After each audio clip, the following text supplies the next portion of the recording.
Hi friends, అందరికీ నమస్కారం. Welcome to employees updates. Friends, ఈ ఛానల్ ద్వారా టీచర్లకు, ఉద్యోగులకు మరియు పెన్షనర్లకు సంబంధించి ఎప్పటికప్పుడు లేటెస్ట్ అప్డేట్స్ తెలియజేయడం జరుగుతుంది. సో ఫ్రెండ్స్, పెన్షనర్కి సంబంధించి ఒక లేటెస్ట్ అప్డేట్ అయితే రావడం జరిగింది. దానికి సంబంధించిన డీటెయిల్స్లోకి వెళ్ళిపోదాం. ఈపీఎఫ్ఓ పథకాలకు ఎవరిని నామినీలుగా నియమించవచ్చు? ఉద్యోగుల భవిష్య నిధి సంస్థ తమ చందాదారుల కోసం ప్రావిడెంట్ ఫండ్, పెన్షన్ ఫండ్, బీమా వంటి ప్రయోజనాలను అందిస్తుంది. ఒకవేళ ఈపీఎఫ్ ఖాతాదారుడు మరణిస్తే వీటి ప్రయోజనాలు నామినీ లేదా ఆధారిత కుటుంబ సభ్యులకు అందుతాయి. కాబట్టి ఈ పథకాలకు నామినీలు కీలకం. సాధారణంగా ఉద్యోగులు employees provident fund, employees pension స్కీమ్లో చేరినప్పుడే వారి నామినీ నియమిస్తుంటారు.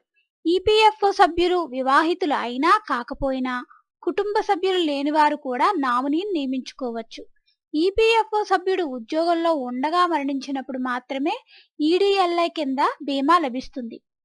సభ్యులు నామినేషన్ను ఆన్లైన్లో దాఖలు చేసేందుకు ఈపీఎఫ్ఓ అనుమతిస్తుంది. ఒకరి కంటే ఎక్కువ మందిని కూడా నామినీలుగా నియమించవచ్చు. అయితే ఒకరి కంటే ఎక్కువ మంది సభ్యులు ఉన్నప్పుడు ఎవరికి ఎంత వాటా ఇవ్వాలో కూడా నిర్ణయించి తెలపాల్సి ఉంటుంది. అంటే నామినీ ఒకరే పెట్టుకోనవసరం లేదు, ఒకరికంటే ఎక్కువ మందిని కూడా పెట్టుకోవచ్చు. కాకపోతే ఎవరికి ఎంత వాటా ఇవ్వాలనేది ముందే నిర్ణయించాలని చెప్తున్నారు. సో ఫ్రెండ్స్, నామినీకి ఎవరిని పెట్టుకోవచ్చు ఇక్కడ చూద్దాం. వివాహం కాని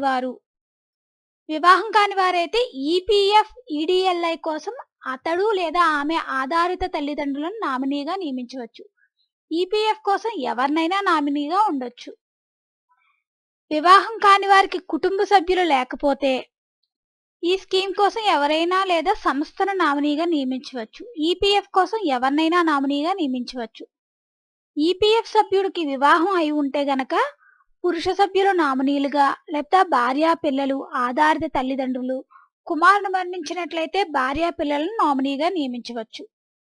ఈ ఈపీఎఫ్ స్కీమ్ కోసం అతడి భార్య పిల్లలు లేదా మరణానికి ముందు ఉద్యోగంలో ఉండగా చట్టపరంగా దత్తత తీసుకున్న పిల్లలకు కూడా అర్హులవుతారు. ఉద్యోగం చేసేవారు మహిళలు అయితే గనక ఆమె భర్త, పిల్లలు, ఆధారిత తల్లిదండ్రులకు కూడా ఇది వర్తిస్తుంది. అలాగే భర్త ఆధారిత తల్లిదండ్రులకు లేదా కుమారుని మరణించినట్లయితే కుమారుని భార్య పిల్లలకు కూడా నామినీలుగా నియమించవచ్చు. ఇక ఫ్రెండ్స్, ఇందులో మనం గుర్తుపెట్టుకోవాల్సిన విషయాలు ఏంటంటే, నామినీలుగా పేర్కొనే సమయానికే సభ్యుడికి కుటుంబం ఉంటే అతడి కుటుంబంలోని ఒకరు లేదా అంతకంటే ఎక్కువ మంది సభ్యులకైతే అనుకూలంగా నామినీ ఉండాలి, లేదంటే నామినీ చెల్లదు. సభ్యుడు వివాహం అయిన తరువాత కొత్త నామినీ పేర్కొనాలి. వివాహానికి ముందు నాటి నామినేషన్ను పరిగణలోకి తీసుకోరు. ఇక మూడో విషయానికి వస్తే, నామినేషన్ సమయంలో సభ్యుడికి కుటుంబం లేకుంటే ఏదైనా వ్యక్తి లేదా వ్యక్తుల పేరు మీద నామినీగా పేర్కొనవచ్చు. ఒకవేళ ఆ తర్వాత కుటుంబం వృద్ధి చెందినట్లయితే ముందు వేసిన నామినేషన్ చెల్లుబాటు కాదు, కొత్త నామినీ సమర్పించాలి. ఇక నాలుగో విషయం వస్తే, సభ్యులు మెంబర్స్ సైట్ ఈ నామినేషన్ ద్వారా ఎన్నిసార్లైనా నామినీలను పేర్కొనవచ్చు.